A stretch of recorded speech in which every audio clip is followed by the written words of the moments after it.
Hello, I'm glad to see you again in VNA Broadcast Daily. And now today's headlines. Home Kings worship gets UNESCO Certificate of Intangible Cultural Heritage of Humanity. Prime Minister Nguyễn Thanh Dung kicks off construction of the International Gateway Port in Haiphong City. Gà Mau Cape National Park officially becomes the 2088th World Ramsar Site.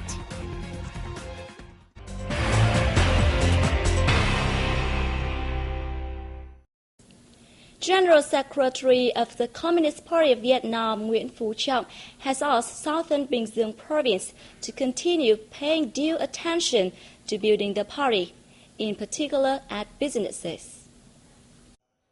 At a working session with provincial leaders on April 13th, Trump stressed that inspection over the exercise of criticism and self-criticism among 31,000 party members in the locality needs to be constantly intensified. He praised the unity and high determination the Bình Dương Provincial Party Committee has shown in its leadership and instructions to carry out the Party Center Committee's big ideas. Bình Dương has been quicker than other southern localities in terms of industrialization and urbanization, thanks to its efficient usage of geographical position, land, and especially human resources. With its annual per capita income hitting 44.2 million dong in 2012, Bình Dương hopes to become an industrialized province by 2015, 5 years ahead of the country's set target. In the morning of the day, the party leader made a tour of the Bình Dương Garment MTV Company, the Vietnam-Singapore Industrial Park, the Bình Dương Industrial Service Urban Complex, the Provincial Administration Politics Area, and Eastern International University. A grand ceremony took place in northern Phú Thọ province on April 13 to open the Home Kings Temple Festival and receive a UNESCO Certificate of Intangible Cultural Heritage of Humanity bestowed to the worship of Home Kings. President Trương Tấn Sang attended the event. Addressing the ceremony, President Sang stressed that the worship of Home Kings, the founders of the Vietnamese nation, generates a source of strength for their offspring to overcome any difficulties and challenges in national building. He said, as a spiritual ritual to pray for peace and prosperity for the country, the practice of worshipping Home Kings also reminds Vietnamese to constantly consolidate their unity and help one another in different circumstances. The ritual has become a cultural identity and a traditional moral standard of the Vietnamese. It shows gratitude the offspring have owed to the fathers in the national construction and development course. The ritual is closely related to the worship of ancestors that is a tradition of most Vietnamese families and an important part of the people's spiritual lives.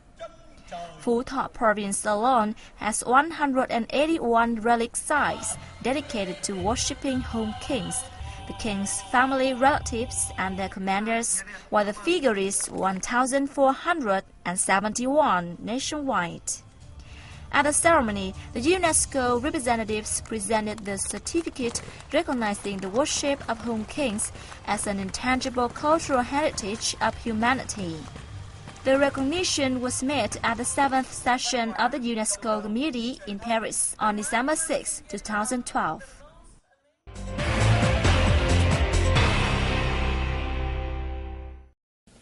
Prime Minister Nguyễn Tấn Dũng on April 14 launched an order to start the construction of the International Gateway Port in the northern Haiphong city under the Vietnam 2020 Seaport Development Plan. Haiphong International Gateway Port is defined as one of the country's key infrastructure projects. Once completed in 2016, it will play a part in transforming Vietnam into a strong sea nation. The port will have modern cargo handling equipment and be capable of receiving container ships of up to 8,000 TEUs, or 20-foot equivalent units. Core infrastructure will be built in Lac Huynh port area in Gat Hai Islands district. The two-phase project will have a total investment of 25.17 trillion VND. Addressing the ceremony, Prime Minister Zung underscored the importance of the port to the long-term socio-economic development of Haiphong and the region, particularly when the existing Haiphong port is overloaded. He urged relevant agencies to exert efforts to complete the work as scheduled.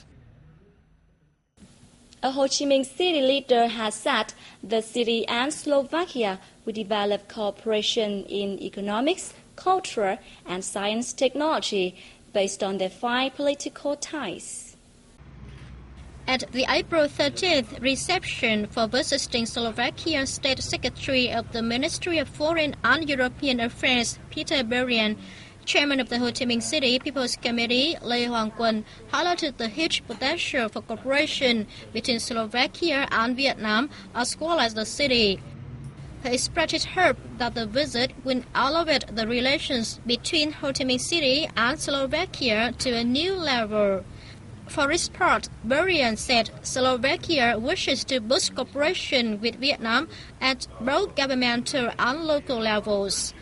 He said Ho Chi Minh City and Slovakia should enhance cooperation in the fields of urban management, personnel training, and administrative reform.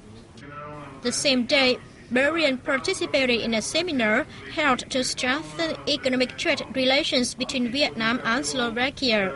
Addressing the event, he affirmed to create very possible conditions to support and receive investments from Vietnam to Slovakia as well as to European market. He expressed hope that Slovakia will penetrate Vietnam's market more deeply.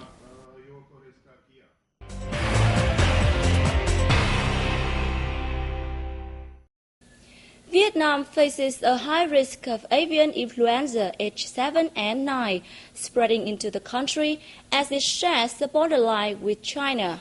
Health Minister Nguyễn Thị Kim Tiến made the assessment at the conference in Hanoi on April 13.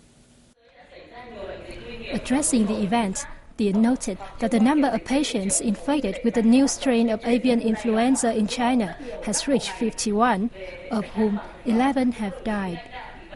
The minister said her ministry has requested the healthcare systems at all levels to enhance supervision and coordination with the relevant organizations to prevent the epidemic. The Ministry of Health has also approved an action plan with the aim of timely detecting and dealing with any infection of the disease and limiting its impacts. Vietnam has not recorded any case of human infected with the H7N9 virus. However, there has been one person dying of the influenza type H5N1 since the beginning of the year. Preventive measures include keeping good personal hygiene, washing hands with soap regularly, and avoiding possible infection sources like poultry markets. Cà Mau Cape National Park in the southernmost province of Cà Mau received a certificate recognizing it as the 2088th World Ramsar Site at the ceremony on April 13. Let's take a look. As one of the three main areas of the UNESCO-recognized Cà Mau Cape Biosphere Reserve, the national park covers 41,862 hectares, including 15,262 hectares of land and 26,600 hectares of coastal areas in low-lying saline land.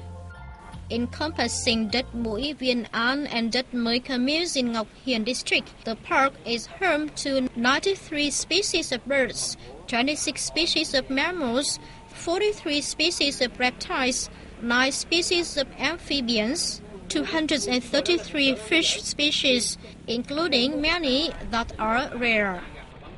Cà Mau Cape National Park is the fifth Ramsar site in Vietnam, together with Xuân Thủy Natural Wetland Reserve in the Red River Delta province of Nam Định, Ba Bể Lake in the northern mountainous province of Bắc Cạn, Bầu Sấu in Cát Thiên National Park in the southern province of Đồng Nai, and Cham Chim National Park in the southern province of Đồng Tháp. And that has wrapped up today's program. Thanks for watching. Have a great day. Goodbye.